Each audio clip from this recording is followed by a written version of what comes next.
Hi everybody, good morning. We're going to get started on our masks today.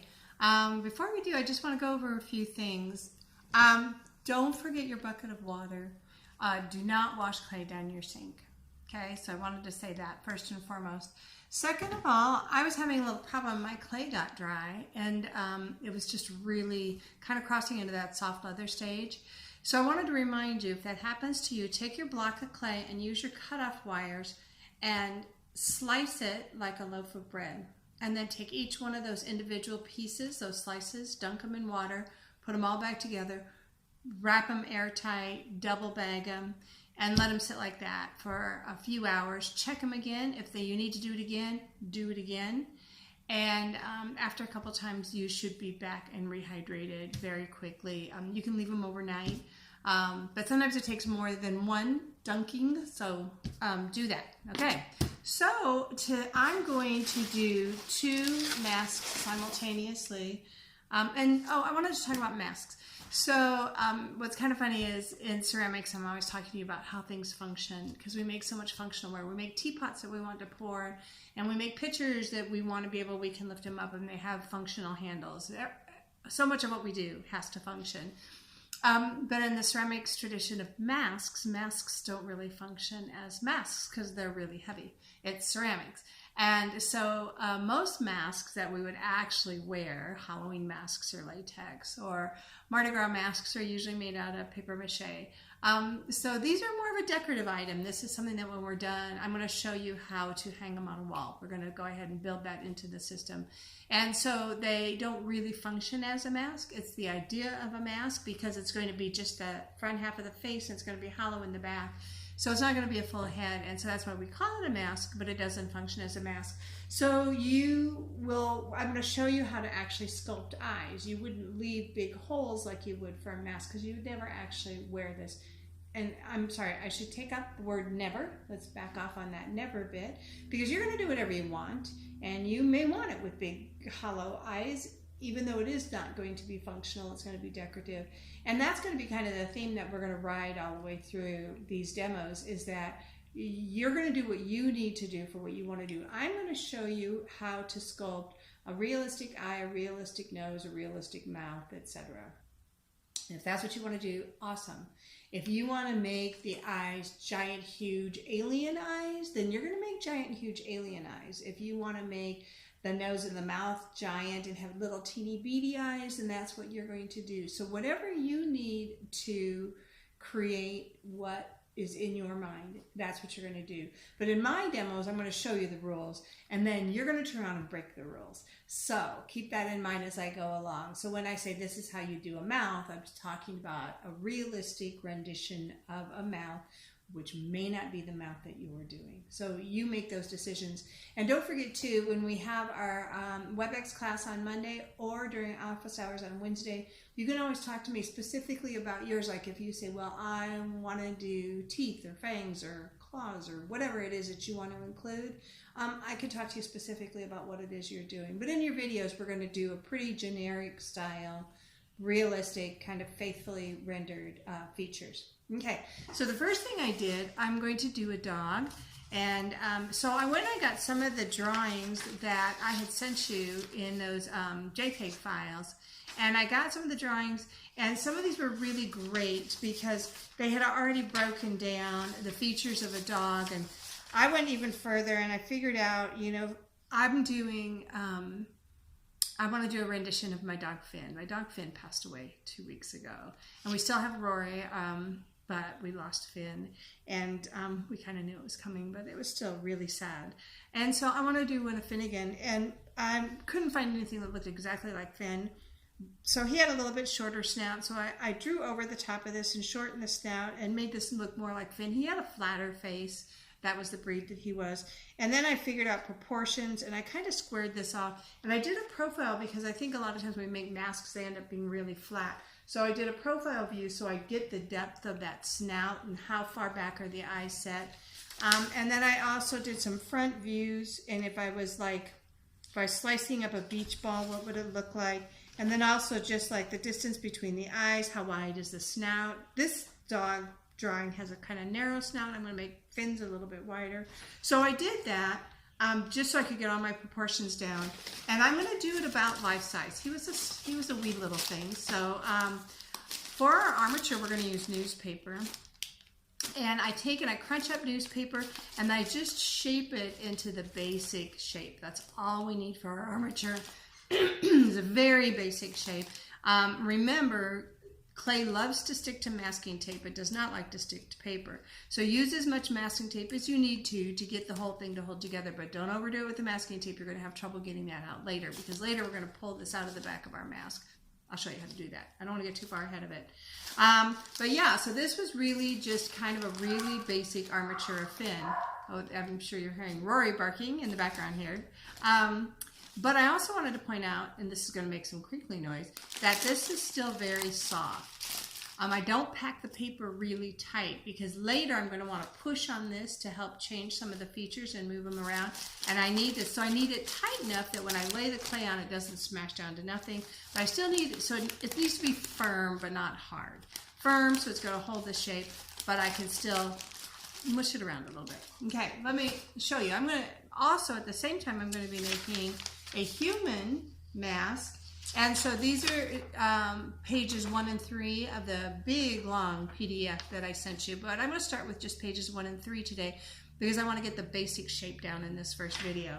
So on page 1, I took and I broke down where does all this stuff fall on the face, and they had started to do that for you, but I did some sketching and some note taking on top of it. If you were doing an unrealistic version of this, your proportions might be completely different, and that's why I told you you need to sketch, because you do you, right? And yours may not be these same proportions. So I'll show you these proportions, which is standard for a human face. I also pulled a profile, and again, a lot of times these masks end up being really flat. We're kind of used to looking at ourselves in pictures and in mirrors, which flattens our features.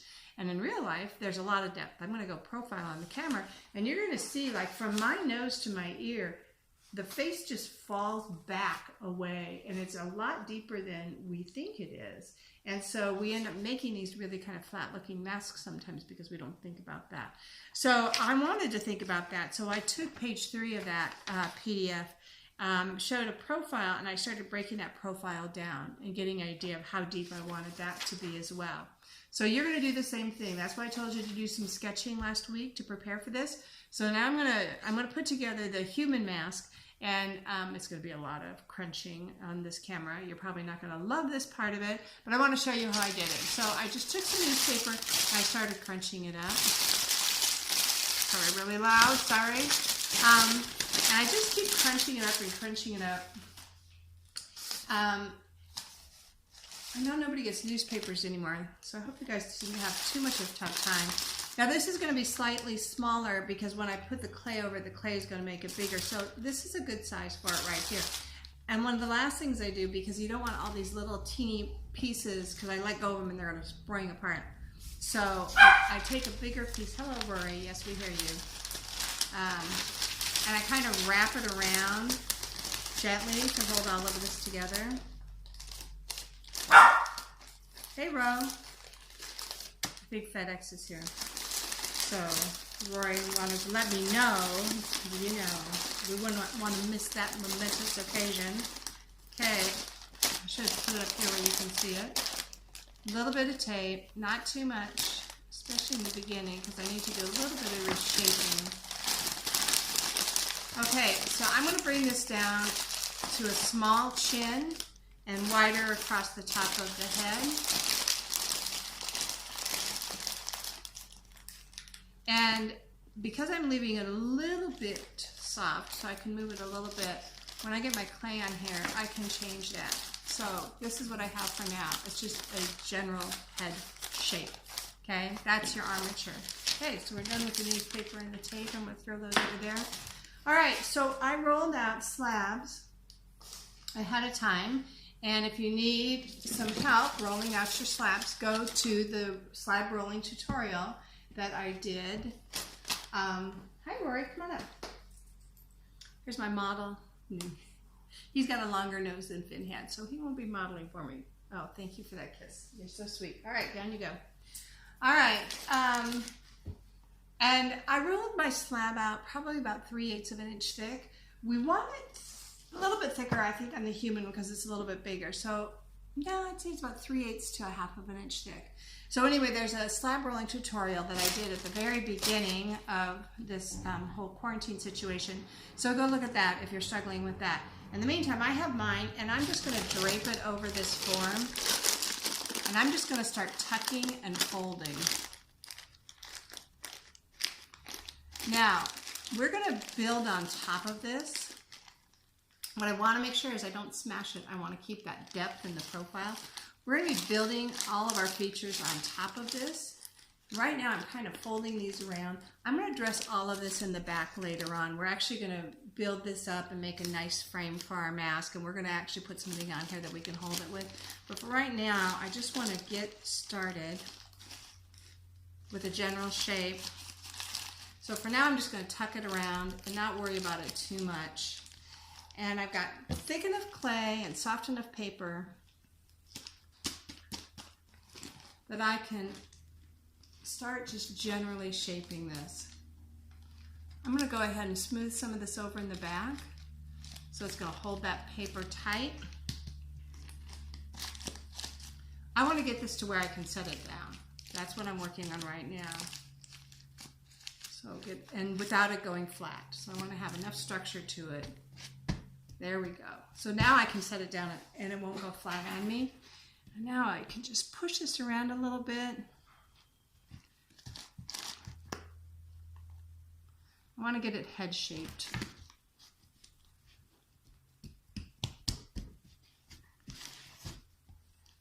Okay, all the individual features, I'm going to take them one at a time, but I'm just going to kind of figure out where my chin is, my nose, my eyes. Okay.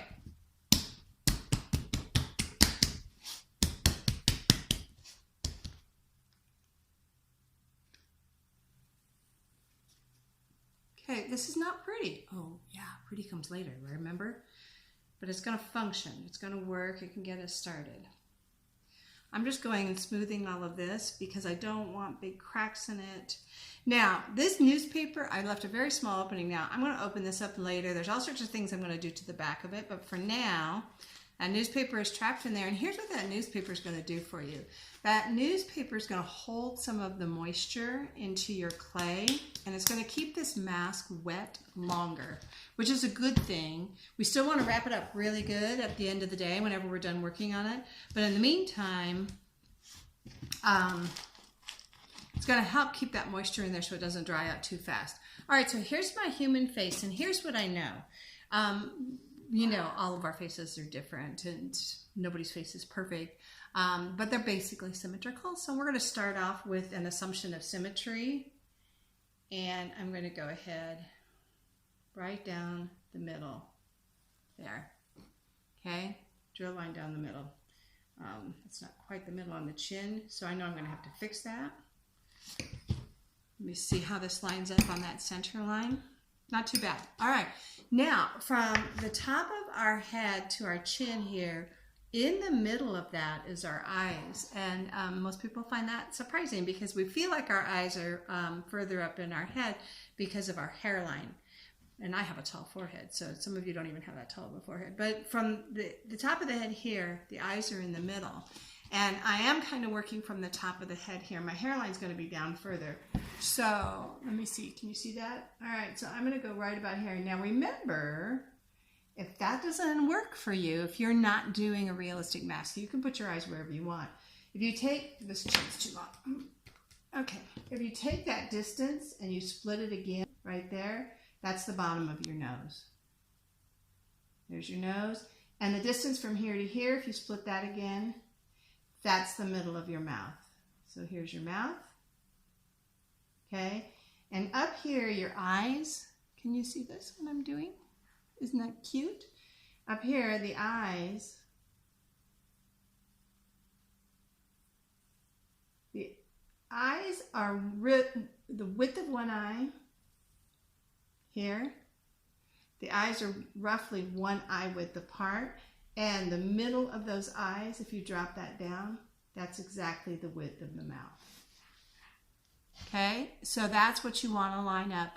That's where you're going to get your features going on your human mask if you're doing a realistic version. So now you're going to do all of that. You're going to get the newspaper, you're going to get the clay over it, and you're going to start lining out what yours looks like. If yours has a different profile than mine, then change your profile. Make your armature match your profile. Like on my dog. I'm going to switch over to the dog for a minute. I've never done a dog before. I've done lots of humans, but I've never done a dog. So this is going to be really interesting for me. It's a whole new thing. All right, so start by draping my clay over and just tucking it around the back. Okay, there's my snout.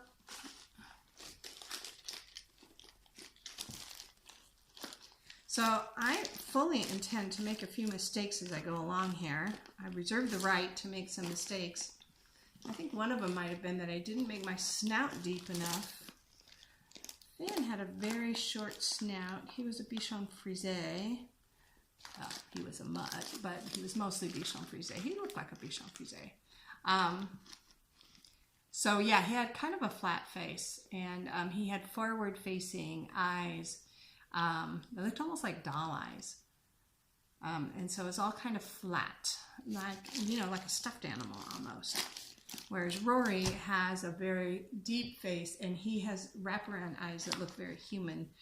Finn's face was different, so I'm going to base this on my memory of Finn's face. And I think also, too, the next thing I will do is I will print out some pictures of Finn, and I'll have those here, and I'm going to try and get a profile and as many different views as I can get. Most of the views will be of him sleeping, because that's mostly what he did, but we're coming along here. Not too bad. But then I'll have those pictures of him handy as I go ahead and work on my mask. So, much like the human face, Finn's going to be fairly symmetrical. Oops. So I'm going to just eyeball a line down the middle of his face, and his eye line is going to be right here. I think his nose will be about right here. There's his mouth going back here, and his little puppy dog ears are going to be over here. So that's a pretty rough outline of what Finn's wee little face is going to look like. All right, so that's how you get started with your mask. So why don't you get that far? And then on the next video, we'll start putting in some features like noses and snouts and eyes and mouths. And I'll put those in little teeny videos as we go along, so you can just go back to the eyes if you need to, or just go back to the nose if you need to. So come back when you're ready, and we'll start on the features.